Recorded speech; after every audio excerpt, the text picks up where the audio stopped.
Let's stay with this particular story now and speak to Tony Forbes, father of deceased Kiernan AKA Forbes, who was also in court. And as you hear there from Jade, they've had interactions with him as the media. There's a lot still to talk about when it comes to this particular case. So let's speak to him now. Mr. Forbes, thank you so much for your time this afternoon. Let's just start firstly with your reaction to the latest, when it comes to the developments here, reading somewhere and even hearing from you earlier that you are cautiously optimistic. Good evening, everyone. Can you hear me? Yes, we can.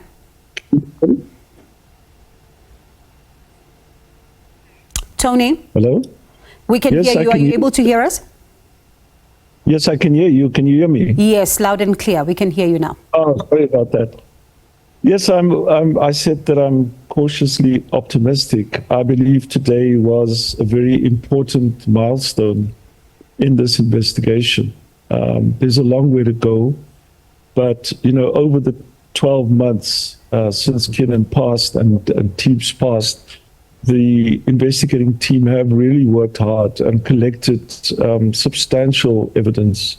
And I believe that with this milestone, that we are poised, or the team is poised, to be able to build on the evidence, to gather more evidence, and get closer to actually who's behind this as well. So if one considers, for example, the fact that an amount was paid to the coordinator, the police are able to now, should be able to follow that trail to find out where that money comes from and who paid that money. So I feel positive in terms of, in that context. I also feel, for me personally, in terms of my own closure, that it was important to start putting faces to these images that I've built in my head over time. And so for me, today was very important. And, talking about this particular matter and how the details were coming out in court, I wonder for you if you think this is also yet another crucial step to finding out, the big question as to why this had to happen. Yes. I mean, for me, that's the point, is that now that they have the 7 people in custody, they need to question them more. They may need to offer some or one of them some kind of deal to be able to collect more information on the others. Whatever they need to do, I think that the team is now in a better position, given that they have all 7 people of interest or suspects. Yeah. And that's what I mean when I say get closer to the truth, and the truth being not only who shot him, but who was behind this, who commissioned this, who was the real mastermind. And for you, I was also listening to what you had to say earlier on, that you still believe that the mastermind is roaming the streets somewhere. What informs that for you when you look at these developments? I mean, when I look at, and perhaps this is, I've not been doing the investigation myself, but for me, the profile of the people involved, including the coordinator, I cannot yet. My gut feeling tells me that that group would not have, or that coordinator would not have come up with. I think the amount mentioned was 800,000 rand. I would be very surprised. I believe it goes beyond. And that really is the work that the team has to do, is to follow that money trail, find out where that comes from, and question the team. Perhaps they know about the motive, and the motive may help, it may lead the team to the who, or vice versa.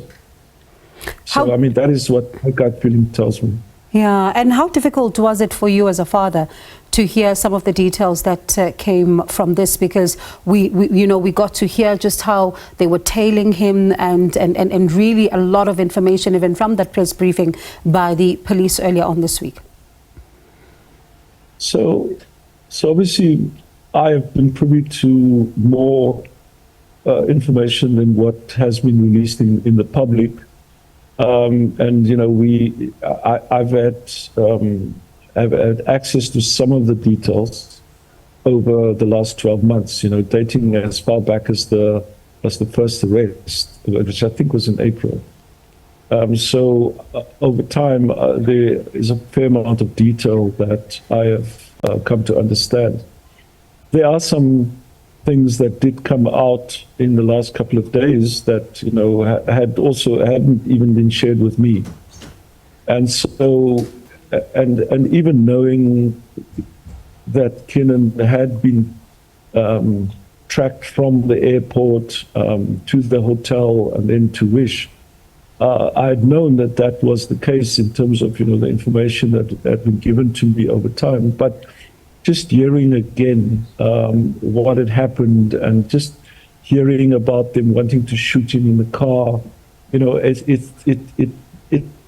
has been emotional again. You know, one tends to, or I tend to relive some of those memories and replays of what had happened in my head, and it is emotional and it is hard, even now, definitely.